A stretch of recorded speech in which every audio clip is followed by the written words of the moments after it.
বাঘের আতঙ্কে মশাল নিয়ে এলাকায় রাত পাহারা দিচ্ছে স্থানীয় যুবকরা। সোমবার সকাল থেকে জগৎবল্লভপুরের পাতিহাল গ্রাম পঞ্চায়েতের অন্তর্গত প্রতাপপুর মোল্লাপাড়া এলাকায় বাঘের আতঙ্ক ছড়িয়ে পড়ে। তারপর থেকে এলাকার মানুষ আতঙ্কিত, বন দপ্তরের কর্মীরা খাঁচা পাতে। এরপরেও এদিন সন্ধ্যায় অন্ধকার নামতে খবর আসে জন্তুটির আবার দেখা মিলেছে। এরপর রাত্রেবেলা মশাল নিয়ে স্থানীয় যুবক ওই জন্তুটির সন্ধানী পথে নামে।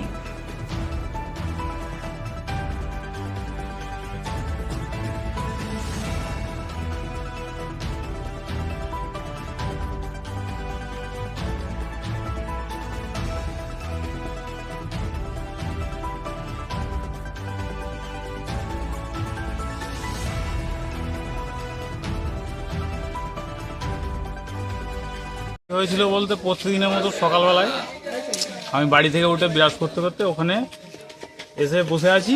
হঠাৎ করে দেখি আমার সামনে বাঘ। তো আমি দেখে একটা আতঙ্ক, ঠিক আছে, আমার দেখে খুব ভয় লাগে। তো আমার এখানে অনেকজন এখানে চায়ের দোকান আছে, তো বসেছিল। আমি একা বললে হয়তো ভাববে এমনি বানিয়ে বলছে, তো যার কারণে আমি সবাইকে ডেকেছি।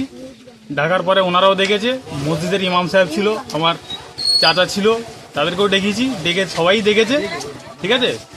দেখার পরে একটা আতঙ্ক, বাঘ দেখা গেছে, ঠিক আছে। পুলিশ এসেছিল? হ্যাঁ, পুলিশ আসছিল, পুলিশকে কল করেছিলাম, পুলিশ এলো, পুলিশ এসে তদন্ত করে গেল। বন দপ্তরকে কি জানানো হয়েছে? না, এখনো বন দপ্তরকে জানানো হয়নি, তবে এটা একটা আতঙ্ক, বাঘ দেখা গেছে। এখানে বাচ্চারা খেলাধুলা করে, আতঙ্কে আছে। আতঙ্কে আছে। আপনার নামটা? আমার নাম শেখ সেকেন্দার।